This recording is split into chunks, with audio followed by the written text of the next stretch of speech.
I want to go to the former Foreign Minister and former Premier of New South Wales now, former Labor Premier of New South Wales, Bob Carr. Good to talk to you again, Bob. I want to come to a couple of issues, but just on that, we'll let the inquiry into the casino find its merry way along. But what about that building of the new Crown Casino on the Barangaroo? What do you think of that when it comes to Sydney's cityscape? I think it's a brilliant piece of modern architecture.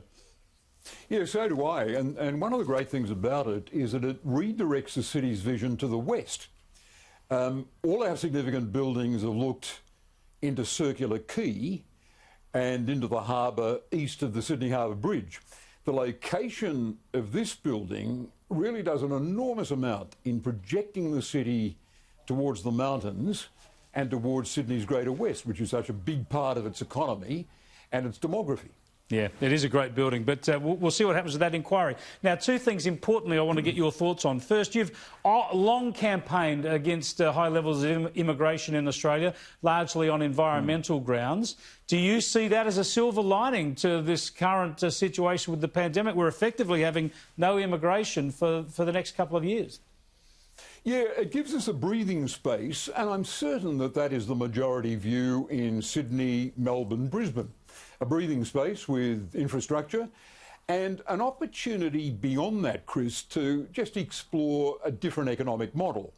I'm pretty concerned, as many are, about the simplification of the dangerous oversimplification of the Australian economy. We're an economy that exists for mining and for the export of high-quality agricultural products.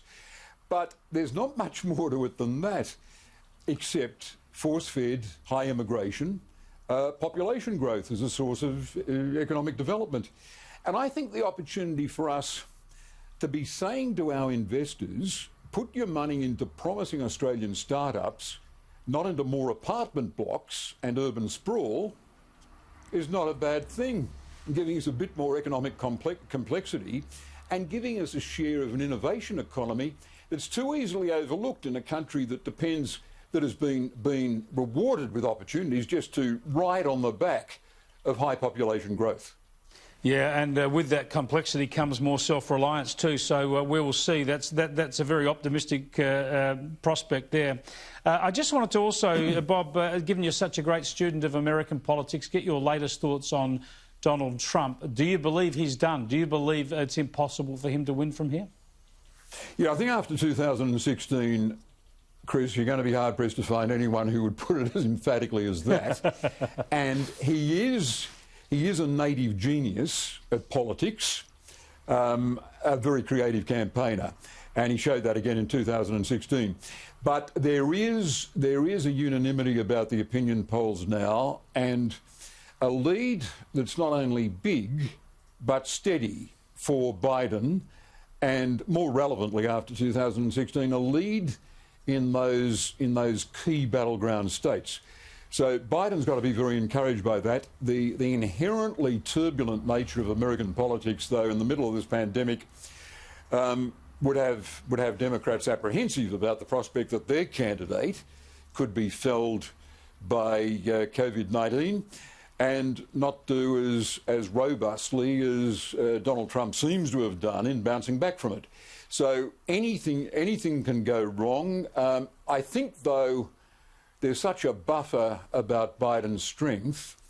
He's probably got room to carry a blunder, a misstep by himself or his running mate. There's not much room for further errors on the part of the incumbent. Less than 4 weeks to go. Anything could happen, but so I understand the caution. Thanks for joining us, Bob Carr. Pleasure, Chris. Bob Carr there. Yes, a lot of people wanting almost to call it for Biden, but you'd want to be careful. It is so volatile, so volatile.